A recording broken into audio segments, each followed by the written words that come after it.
So I'm Veronica, and I am from London, Ontario, Canada, and I am a practicing Buddhist. So I have lots of questions about my husband's upbringing and this Mormon church, this Mormon culture that really has a feel to it when you go there. And I'm not meaning to be rude or offensive when I ask questions. I really don't know. And I'm sure a lot of my friends, and a lot of my friends have asked me, oh, Veronica married a Mormon, like, what must that be like? And they have a lot of questions too, because I grew up with a Catholic mother who was educated by nuns. She went to a Catholic school. And although my mother is Catholic and it had an influence on my upbringing, I didn't really know a lot about the Catholic Church because we lived in a very remote mountainous region. And we didn't have access to go to a church. So in high school, I started really thinking about religion and a relationship with God, but I still wasn't sure what the right religion was, if there is such a thing as the right religion. I started hanging out with some of my friends with different religious backgrounds. I had a friend, I went to her Jewish synagogue with her. I had another friend who was Presbyterian. I went to her church. I had another friend that went to the Salvation Army Church. So I kind of was shopping around trying to figure this all out. And after a car accident in my 20s, I turned to Buddhism mostly for the meditation and mindfulness techniques because it was helping me with the pain management and having more control over my thoughts and my feelings about this car accident. And found that it was actually quite a spiritual practice, and it wasn't in conflict with religion at all. It's more of a philosophy than a religion. So I am a Buddhist, and my husband grew up Mormon. I grew up Mormon. I want to emphasize that I am no longer Mormon, although much of the culture and some of the dogma I still believe and adhere to. The white shirt, for example, under the, it's I have a different view now. Tell us a little bit more about your upbringing, because your family was one of the founding members of the church, were they not? And so, but over the years, the church has evolved a lot. So my family's definitely been heavily involved in the Mormon church. I'd hear quite often, that my family's had 6 generations in Mormonism, and they're quite proud of that. But I've, again, I want to emphasize, I am no longer with the Mormon Church, and nor do I speak for them, or for anybody for that matter. We're just exploring what Mormonism, how Mormonism has affected my life, it still does to this day.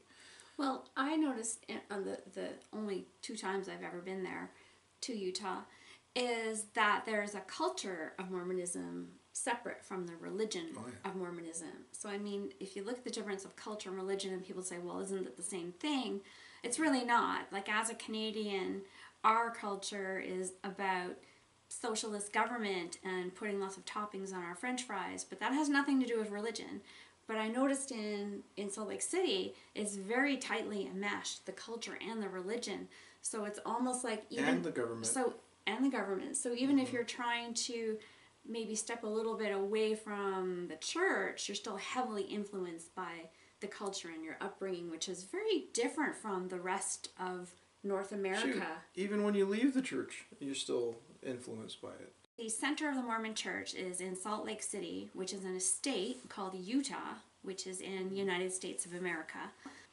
And then I have another little infographic to kind of show you what percentage of the state are self-identifying as Mormons. So it's about 50% of the population in the state of Utah identifies as Mormon. And then obviously there's a little buffer zone in the states sort of surrounding there that are between 5 and 10%, and then it like drops off dramatically. So it's basically this little hotbed of this religious sort of group that are you're in the Rocky Mountains, right? Right. In the Rocky Mountains. Well, and this is where it's headquartered.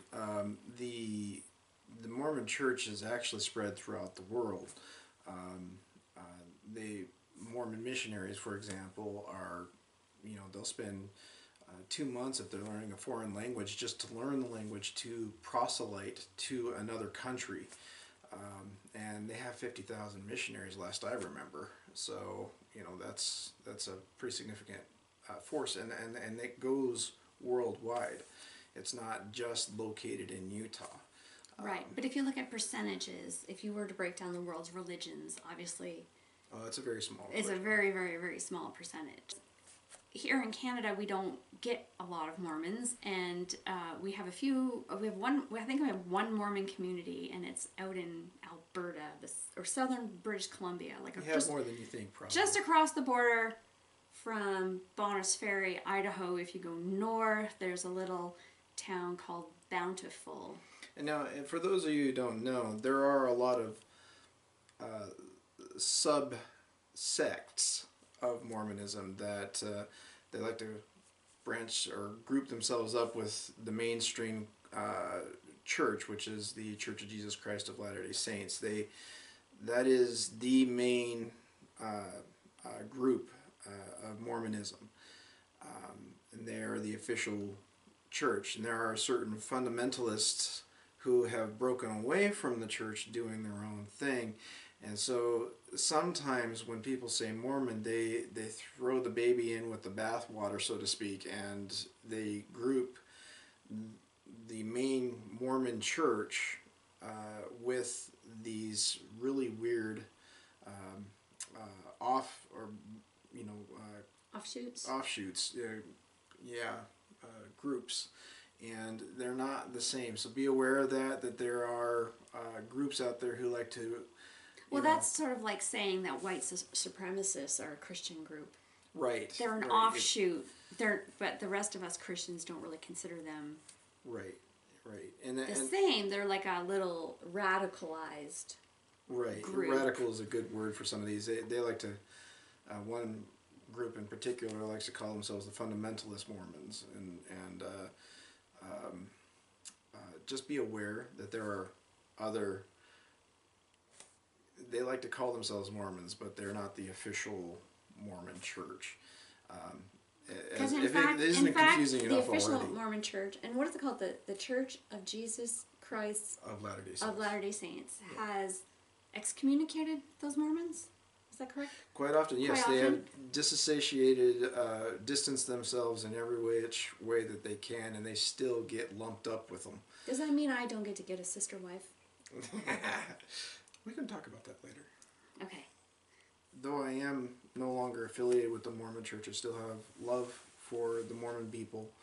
I still have, I still believe that you can find God in a religion. I just believe it's difficult to pursue God the way God would want you to pursue Him while shackled to a religion. And so it's not to offend anyone. When she asks me a question, I don't mean to belittle the church in any way. I will speak the truth. I'll tell you my point of view and the reason why I disagree or agree with it. You'll find some things in Mormonism I still agree with. We'll discuss some of those things. For example, the tenets of living a clean and healthy lifestyle, for the most part, I still do that. I drink coffee, have the occasional beer now and then. But they would argue that I'm not living 100% that law, but I don't smoke.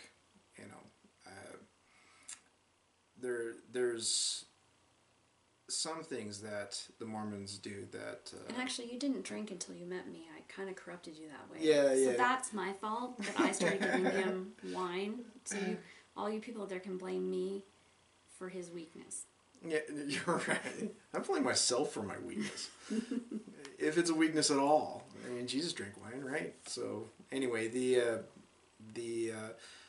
intent behind my answers is not to dissuade people from their faith. That is far, far from my intent. It is simply to explain my journey. And your point of view of what you experienced. That's correct. Right. And maybe some people who are curious about Mormons will see the good. They'll see I mean, you know, the counterpoint. And you don't have to be afraid of Mormons. You know. Some of them are nice guys. Yeah.